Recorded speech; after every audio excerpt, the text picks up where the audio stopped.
भक्ति की शक्ति। एक राजा ने भगवान का एक सुंदर मंदिर बनाया और उसमें एक पुजारी को काम पर रखा। इस बात को बहुत समय बीत गया। अब राजा भी बूढ़ा हो गया था, लेकिन राजा का एक नियम था कि वह हर सुबह अपने सैनिकों के साथ फूलों की माला भेजेगा और पुजारी उस माला को भगवान कृष्ण को चढ़ाता था। उसके बाद जब राजा भगवान के दर्शन के लिए आता तो पंडित जी भगवान के गले से माला उतारकर राजा के गले में डाल देते। यह लगभग रोज की बात थी। पुजारी बूढ़ा हो रहा था और राजा भी बूढ़ा हो रहा था। एक दिन राजा की तबीयत खराब होने पर राजा ने सिपाही के हाथों पुष्प माला भेजी और सिपाहियों से कहा कि पंडित जी को कह देना कि आज हमारी तबीयत ठीक नहीं है, आज हमारा इंतज़ार ना करें क्योंकि हम आज नहीं आ पाएंगे। फिर सिपाही ने जाकर पुजारी को पुष्प माला दी और पंडित जी को सारी बात कह बताई।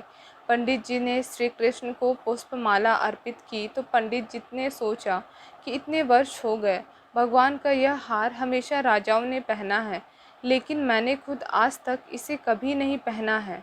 तो आज इतने वर्षों के बाद मुझे भगवान के इस हार को धारण करने का अवसर मिला है। यह निश्चित रूप से भगवान की इच्छा है, इसलिए यह परंपरा थी कि भगवान के उस हार को कैसे छोड़ देंगे।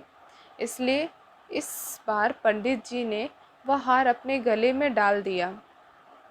तभी सिपाही दौड़ता हुआ आया और बोला कि राजा साहब मंदिर आ रहे हैं, क्योंकि उनका मन बदल गया। आप सारी तैयारी करके रखें। इतने सालों से चली आ रही परंपरा को राजा तोड़ना नहीं चाहता था, इसलिए वह मंदिर आने लगा। पंडित जी ने तुरंत गले से हार उतारकर भगवान को अर्पण कर दिया।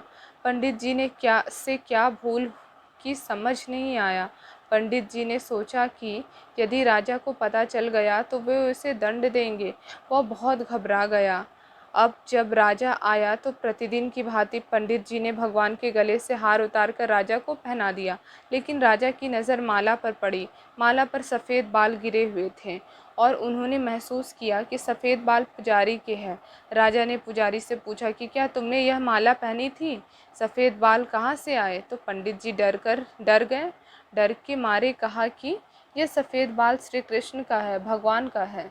राजा को गुस्सा आया कि पंडित ने धोखा दिया और ऊपर से झूठ बोल रहे हैं, और उन्होंने पूछा कि कृष्ण के बाल कब सफ़ेद हुए? ठीक है, कोई नहीं, मैं कल सुबह के समय आऊँगा, फिर देखूँगा कि श्री कृष्ण के बाल सफ़ेद हुए हैं या नहीं। और यह याद रखना पंडित, अगर बाल सफ़ेद नहीं काले हुए तो इस फरेब के लिए तुम्हें फांसी पर लटका दिया जाएगा। राजा नाराज़ होकर चले गए और इधर पंडित जी को अपनी मृत्यु दिखाई देने लगी। उन्होंने भगवान कृष्ण को प्रणाम किया और कहा कि भगवान मुझे क्षमा करें, मुझे लोभ हुआ और सोचा कि यह माला मैं पहन लूं। भगवान मुझे बचा लो, नहीं तो कल मैं निश्चित रूप से राजा के हाथों मारा जाऊंगा। पंडित पूरी रात भगवान से प्रार्थना करता रहा, रोता रहा। अगली सुबह राजा श्रृंगार के समय आया। राजा ने पंडित से कहा कि पंडित मुकुट उतार दे, मैं बांके बिहारी के बाल देखना चाहता हूँ। पंडित जी ने घबरा कर मुकुट हटा दिया और मुकुट उतारते ही राजा के होश उड़ गए। कृष्ण की मूर्ति के सफ़ेद बाल थे, लेकिन राजा को लगा कि पुजारी फिर से चाल चल रहा है।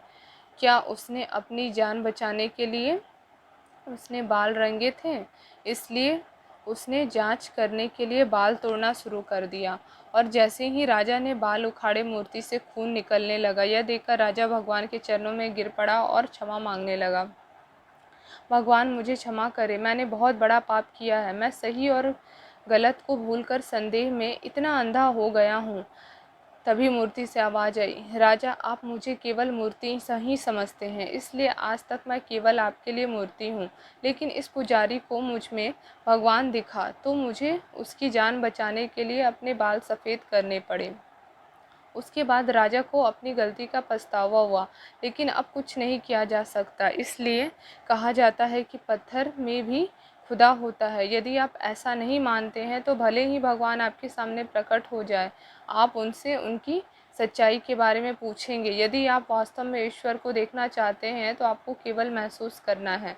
परमेश्वर पर बिना शर्त विश्वास रखें और बिना किसी रुकावट के अपना काम करते रहें।